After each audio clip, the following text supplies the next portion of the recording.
On this new edition of Gameball NFL Endzone, we're going to discuss the 2018 NFL Free Agency. Of course, always coming at you live here in Lawrence, Kansas. This is the first episode of season number 2. We are back in the building. Gameball NFL Endzone starts right now. We are back. We're back! Don't call it a comeback. Been here for years.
What's happening, everyone? Welcome to Gameball NFL Endzone. I am Marcus Young Genius Jenkins. I'm Michael Riley. And I'm Luke Hartnett. And as always, coming at you live from Stonewall Pizza, 1108 Mass Street here in Lawrence, Kansas. Once again, this is the kickoff to the second season. We definitely always want to thank everyone that followed us from the first episode of season 1 up until this point. We couldn't do this without you guys. Thank you, fans. Absolutely. And thanks to the people of Stonewall for giving us this opportunity to let us host this stuff here. So without them, this wouldn't be possible. So let's kick this off right with the free agency of the 2018. All right, let's get it started. Of course, it would only be fitting, gentlemen, that we start this off with who else? The Kansas City Chiefs. The Kansas City Chiefs, of course, during the offseason, traded Alex Smith to the Washington Redskins for a 2018 third-round pick. After being traded to the Redskins, Alex Smith and the Redskins agreed to a 4-year, $94 million term deal, including $71 million in guaranteed bonuses. His 2017 stats are a 67.5 completion percentage, 341 of 505 pass completions, 4,042 yards, 26 touchdowns, with only 5 interceptions. So not bad at all. What do you think about this move by the Kansas City Chiefs? We'll start with you, Mike. I didn't really like this move. I thought they should have waited one more year to develop Patrick Mahomes because he's that raw, let out, gunslinger quarterback. I think he should have been trained for one more year to get a full year development to where, okay, then you could trade him off. But I didn't like this move at all. Alex Smith, he doesn't beat himself in a pass game. He picks up what he can, yards against the defense. Also, he takes what he gives, and plus, this season he let it rip more. He was more aggressive. So he's not that turnover-prone quarterback. He's very consistent. His completion percentage is unbelievable, and also he leads his team to comebacks when it's needed, and he's a leader. He might have some slumps here and there, but I thought it was not wise move to trade him just yet because Patrick Mahomes, you don't know what you're going to get out of him, so I didn't really like this trade at all. Not about whether you like it or not. I mean, I certainly understand the trade. I mean, Smith had 1 year left on his contract. To keep him for one more year. Now he walks. I mean, they get traded for a third-round pick. To keep him for one more year, that third-round pick isn't there for him anymore. They get nothing out of it for him. Number one. Number two, I can't wait to see Patrick Mahomes just get out there and just let it rip. I think he's going to give every team in the league hell, including his. That's not necessarily a bad thing. It's going to be part of the ups and downs. He's going to have the growing pains of a first-year starter.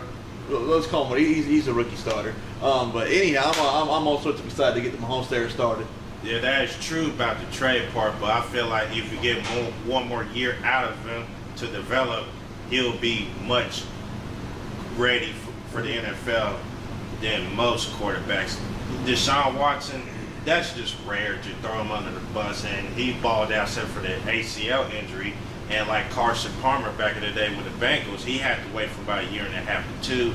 Then his pro career took off. So I feel like if he would have waited one more year, he would have been that same category when Carson Palmer took off. I'd like to see the Redskins run Smith a little bit more than what Kansas City or even San Francisco did for that matter. If you think about it, when Alex Smith was playing for Urban Meyer in Utah, he kind of was like the first, like, to really usher in the read option, zone option that's kind of taken both levels of football by storm now.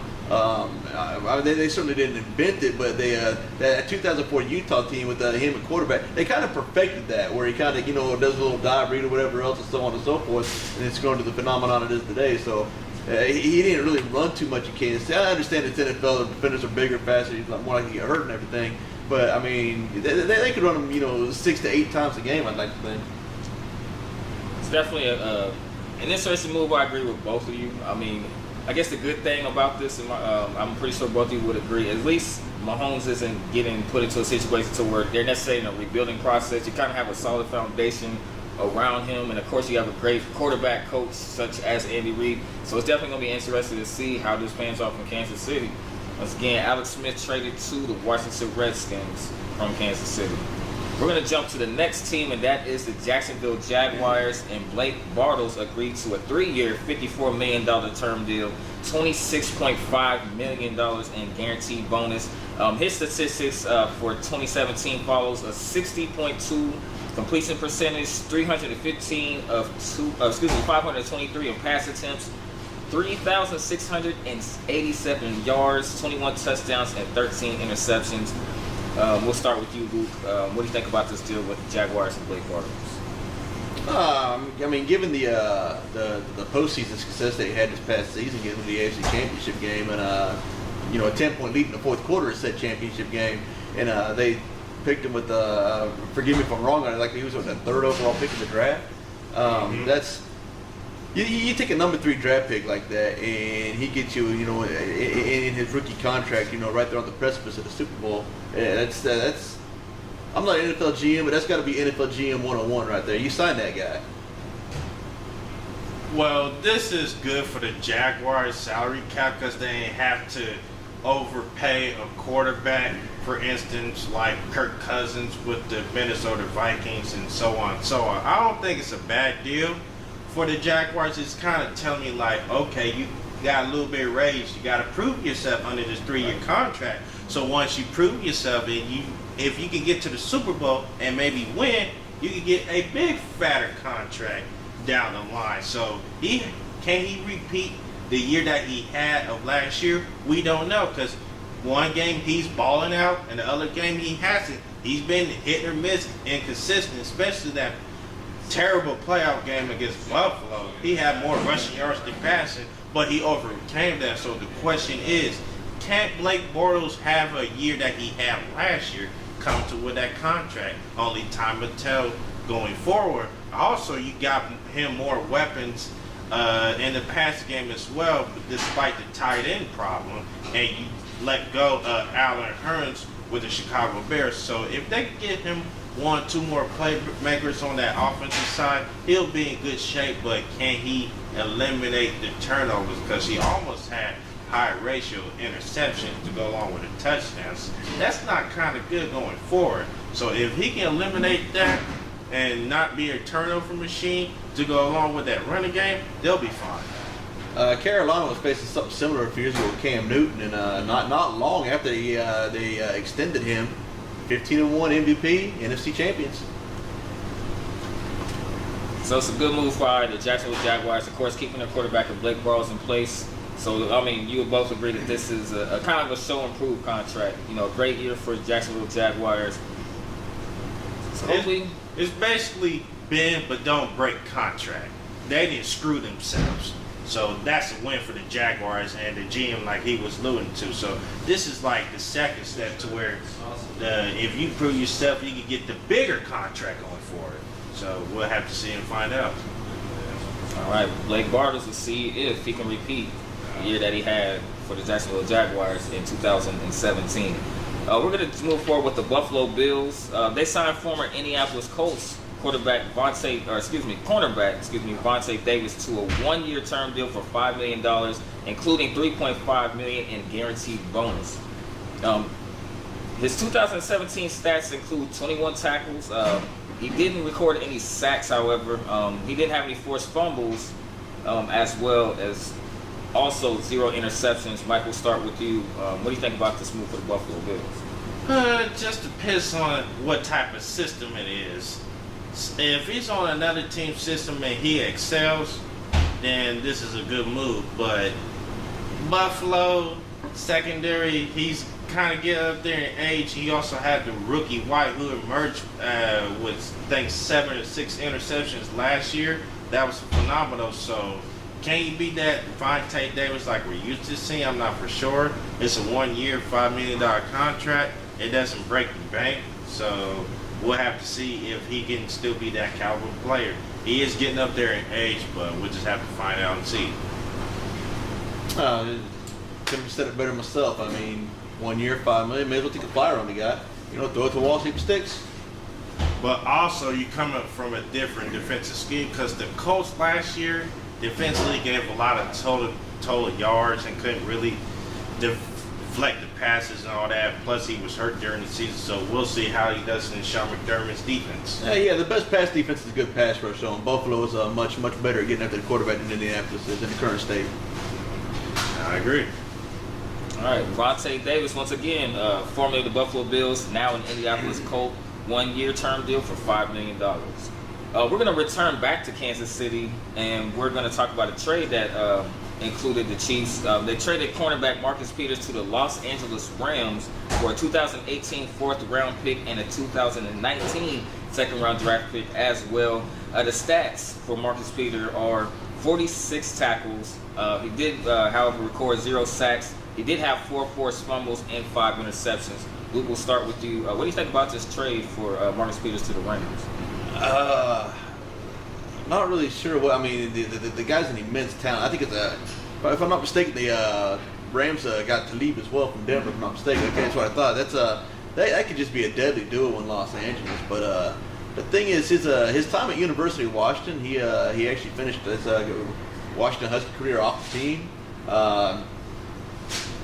Not sure how much truth there was to the rumors about it after the trade happened. Apparently, he wasn't a very good teammate either. I'm not trying to throw shade at anyone. Maybe he was. I don't know. But just guy's starting to develop a bit of a track record. As good as he is on the field, it's like there's just two, for lack of a better term, red flags that really can't be ignored going forward.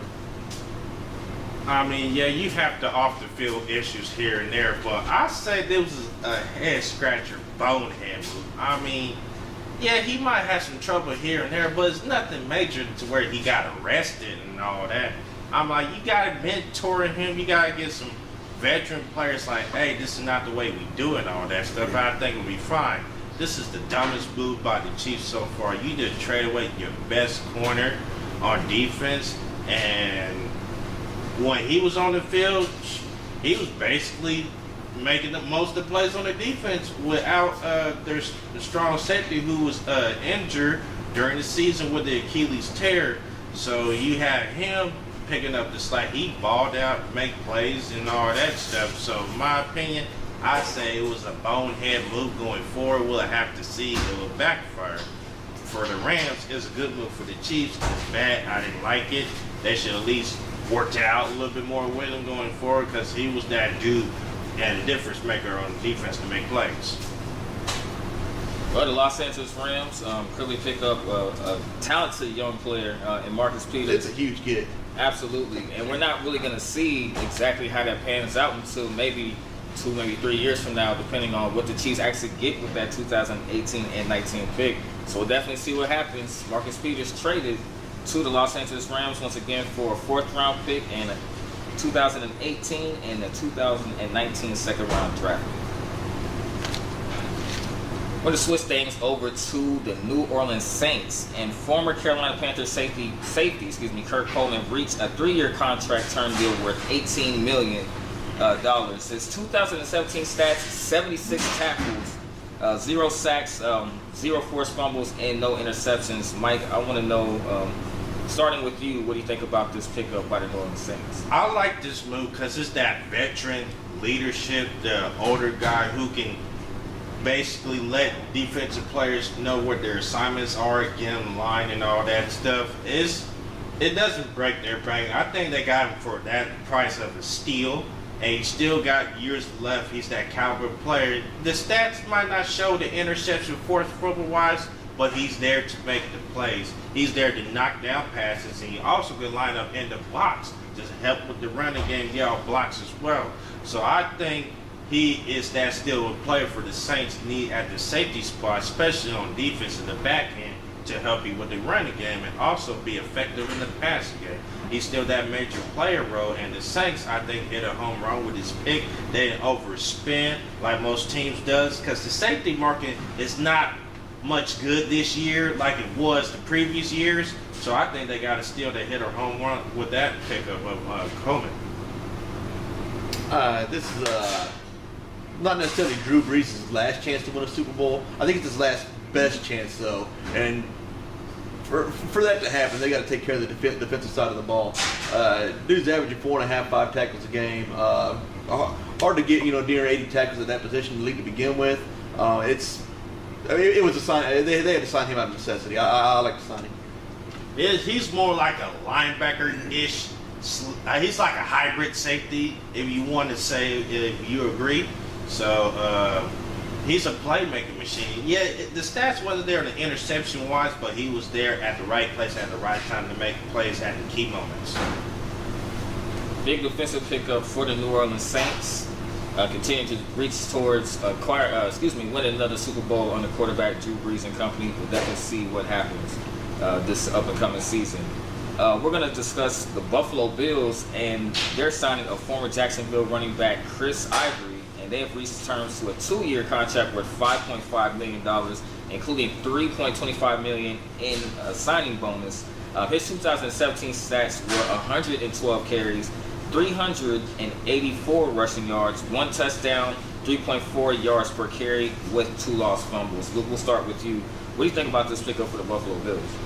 I understand the pickup. He's not going to be the feature back. He hasn't been a feature back, I think, since the days in New Orleans, if I'm not mistaken.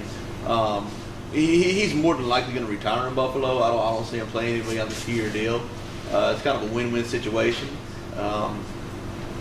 Given that the running back situation stays healthy in Buffalo, they just kind of sprinkle him in, 5-10 carries a game. He can't catch. He's a nice receiver out of the backfield, so they don't have to limit the playbook for his capacity to be taken advantage of. Well, I kind of like this move, but can he beat that dude like he once was in New York, like consistently thousands of yards here and there? Then when he took that big money deal to the Jacksonville Jaguars, he was nowhere to be found. He was like in the land of Lost Island somewhere. He was getting injured, and he was a bust at Jacksonville Jaguars. Let's just be honest. That's why they drafted Leonard Fournette last year's draft with the number 7 pick overall.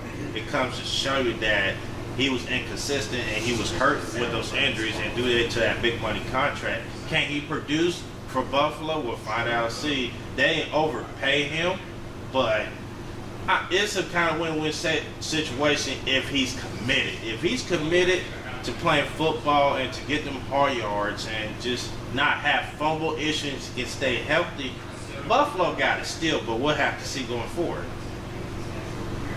All right, Buffalo Bills once again signing running back, formerly the Jacksonville Jaguars, Chris Ivory, to a 2-year term with $5.5 million. We're going to talk about a deal involving the Seattle Seahawks, trading Pro Bowl defensive end Michael Bennett and a 7th-round draft pick to the Philadelphia Eagles for wide receiver Marcus Johnson, also with a 5th-round draft pick as well.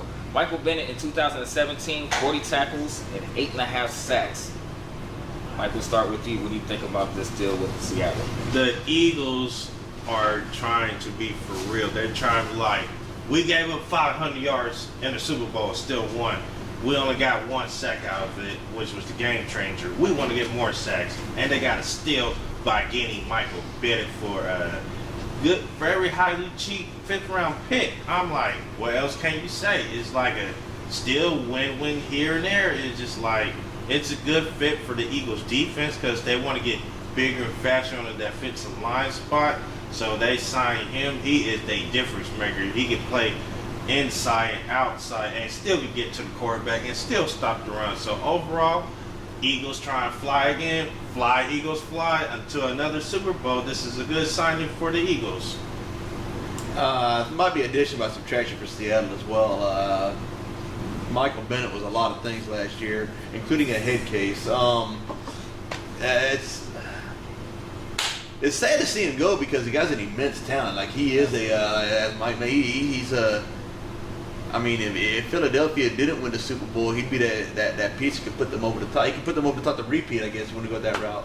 But it was as much a move that Seattle had to get rid of him to somebody. I'm happy he went to Philadelphia. I think that really makes it a win-win situation as well. Kind of makes Frank Clark the man for that defensive line of Seattle now coming off the edge. They don't really have that interior pass rush anymore, but it's that front four is Frank Clark's unit now, and he's an all-world talent too. Glad Michael Bennett went to Philadelphia, but Seattle had to get rid of him. He worn out his welcome. So fresh start, looks like a good fresh start, if anything, going to a defending Super Bowl champion now going into 2018 from Michael Bennett. So definitely can't wait to see how he works out for the Philadelphia Eagles and will he help keep them on that winning streak and now winning tradition now in Philadelphia. So we'll definitely see what happens. He's a reporter's dream. Him going to the Philadelphia media is going to be just wow. That's going to make some good radio. Absolutely. And say, we know definitely places like Philadelphia, like New York, like Los Angeles, where they're passionate about their sports. They're going to be especially on. in Chicago. There are diehard football fans there. Absolutely, especially not the I guess would you say the poll is set, or actually it's been raised a lot more now with that Super Bowl championship. So definitely the expectations have definitely gotten higher, and you get a talent like Michael Bennett. So we'll definitely see if that puts them in a position to repeat in Philadelphia. Mm-hmm. Speaking of the Rams previously, we're going to talk about a deal involving the Los Angeles Rams in trading linebacker Alec Ogletree and 2019 7th round draft pick to the New York Giants for this year's 4th and 6th round picks of the 2018 NFL Draft. Alec Ogletree for the 2017 season recorded 95 tackles, 2 sacks, and 1 interception. Luke, we'll start with you. What do you think about this deal for the Los Angeles Rams? I like the Rams getting some draft picks, multiple draft picks out of this. They got so many players that they either through prior contracts that they picked up in free agency that they got 10 to 12 like key guys who are going to be unrestricted free agents at the end of the 2018 season. So they the whole draft weekend, I think the Rams are going to be wheeling and dealing as much as anybody because they are built for Super Bowl 53. Super Bowl 54 might be a little far-fetched for them if they don't get a handful of them guys to re-sign them with them or whatever else. But glad to see him getting drafted. Like, Ogletree would be a nice fit for the Giants. He's he just kind of fits the whole. I mean his style of play just he could have played with the 80s linebackers for the Giants. He could have been there with Harry Carson, with Carl, with Del Team, whatever else. He'll blend in seamlessly. I like the move, and Giants got a first-round talented player for the 6th round. Are you kidding me? They hit a home run, a much-needed home run, especially on that linebacker spot, because last season they was giving up big running plays in that area to where players couldn't make tackles here and there, so they went out and got a very good player in Alec Ogletree, who still has some years left. I mean, he reminds me a little bit of Pearson, of the old Giants linebacker from the championship days, who can make plays. Oh, Antonio Pierce? Yeah, Antonio Yes. Pierce. Uh-huh. Yeah, not Pearson, but Antonio Pierce. And he could be that type of player that fits that Giant mode, that it factor, where he's a good leader and he can command respect, and players will respect him and follow him, and he'll let the players in line know where spots they need at.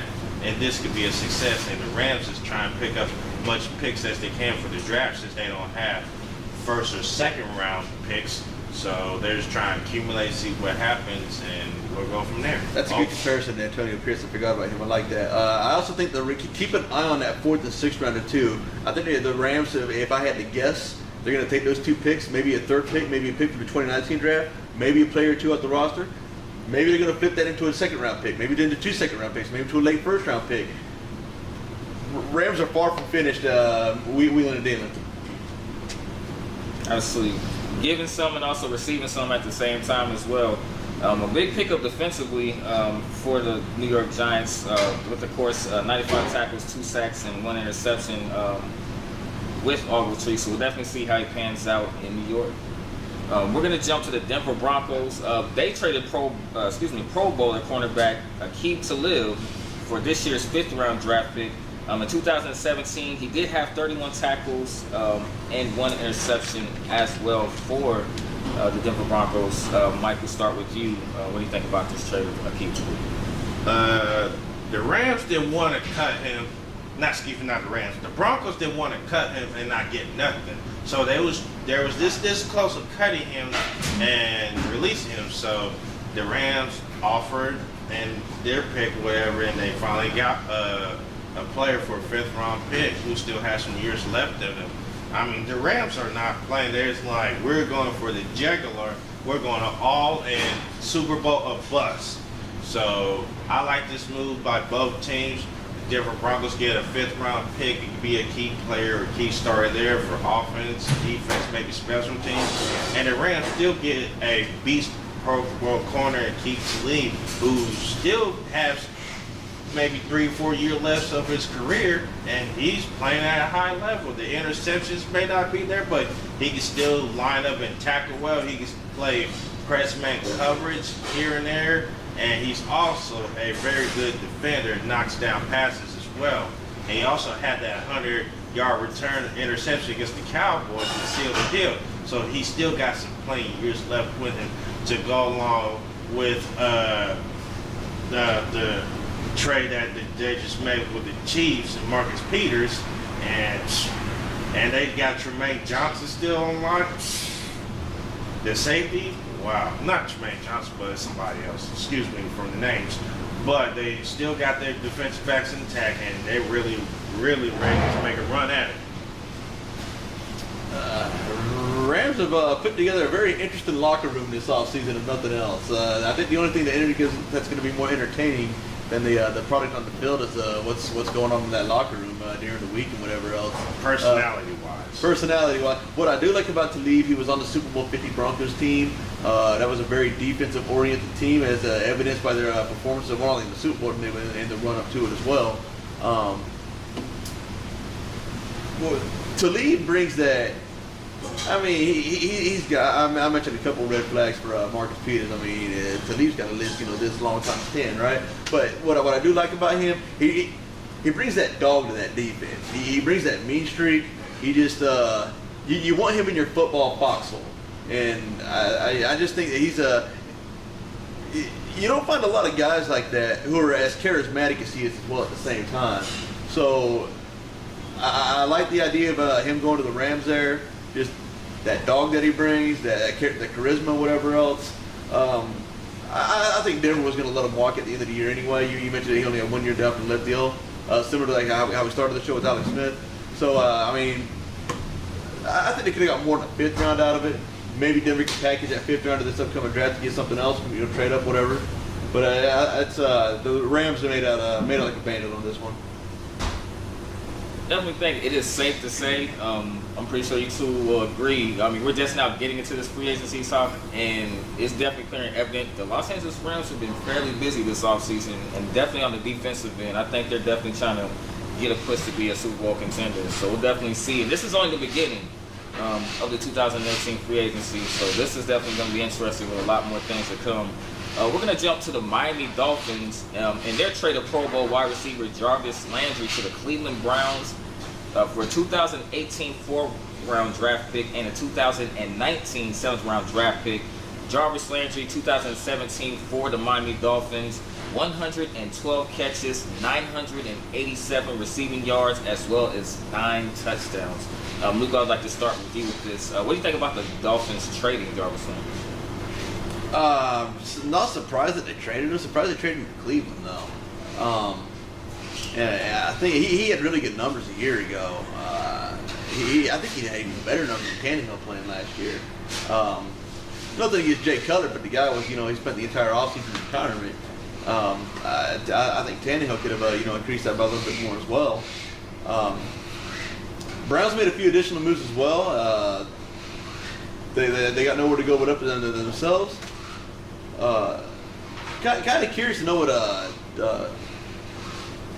Dolphins are going to do to. I mean, he was their go-to guy, so they gotta get a new number 1 receiver and fast. I was surprised in a way because I'm shocked that they didn't ask for a heftier price than what they asked for. You figure with a Pro Bowl caliber play like Jarvis Landry, you want a maximum ransom, but for 5th round or 6th round picks or something like that, Cleveland got a steal.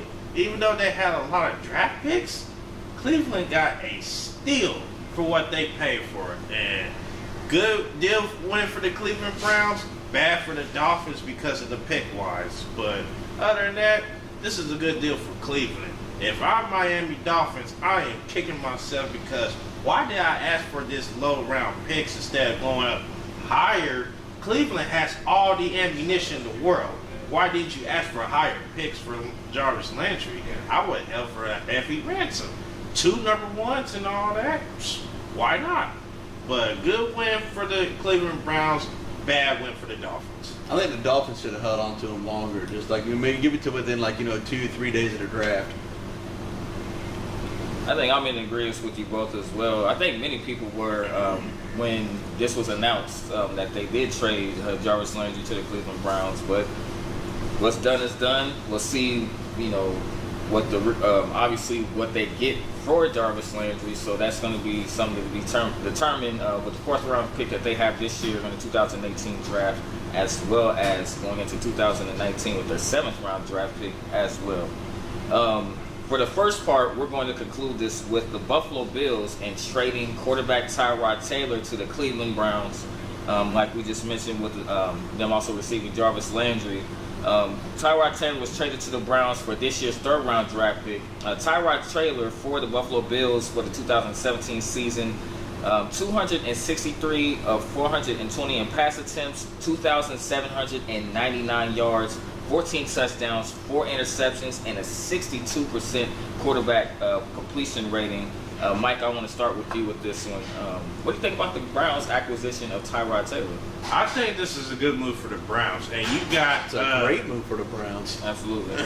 Well, the reason why I say good move's not great because you have Hugh Jackson, who has worked with quarterbacks like Tyrod Taylor's caliber. The reason why I say great because in Buffalo, he could go here, then sometimes go there. He can go here, sometimes there. So he has to stay on that consistent basis. He did lead to the playoffs, but however, he has hit and miss here and there. And that benching against the Chargers, I think was a dumb decision by Sean McDermott, the head coach, which they got annihilated by. But this is a good move for Cleveland, and he's already named the starter. That's what Coach Hugh Jackson said. And I think Hugh Jackson can develop to be a better passer and read defenses more better in the coverage than he did in Buffalo. Not to knock on Buffalo, but Hugh Jackson, he's working with Andy Dalton and Carson Palmer, who elevate their careers to a better level than what they've done now. So, in my opinion, this is a good move for Cleveland. It'll be a great move that he can exceed expectations, possibly to a better record, maybe a wild card weekend playoff. I don't know. So right now, I say good move, not great. Oh, Cleveland already believes in him more now than Buffalo ever did. But I retract that statement after the draft because possibly if the Browns go out and use one of their 1st and a 4th overall on a quarterback, then it's like Buffalo all over again. It's like, hey, I mean, the only way I can really justify Cleveland drafting a quarterback, if Lamar Jackson is still there in the second round, move in, scoop him up right quick. But that first and fourth rounder, I want to pick a quarterback there. I mean, Tyrod Taylor, he needs the trust of an organization to be 100% behind him. He never had that in Buffalo. He had that in Virginia Tech. He shined, had him in the Orange Bowl 1 year. If the Cleveland Browns put all their chips in Tyrod Taylor, that's on win. He stays healthy. He protects the ball. He can read a defense. He's nicknamed T-Mobile for obvious reasons. I mean, turn the guy loose. Let him do what he does. And if they can, draft, as I mentioned, Lamar Jackson, I think he'd be a great mentor to him. The Cleveland Browns also put in work this offseason. You get a Pro Bowl wide receiver again in Jarvis Landry that you acquired from the Miami Dolphins. You have a talented young quarterback in Tyrod Taylor. So you have a nice 1-2 punch set up for the 2018 season. So maybe things are going to be starting to look up in Cleveland. We'll see what happens. That is actually going to wrap up our first part of the 2018 free agency here on Gameball NFL Endzone. Once again, thank you everybody for sticking with us and staying with us for the first episode of season number 2.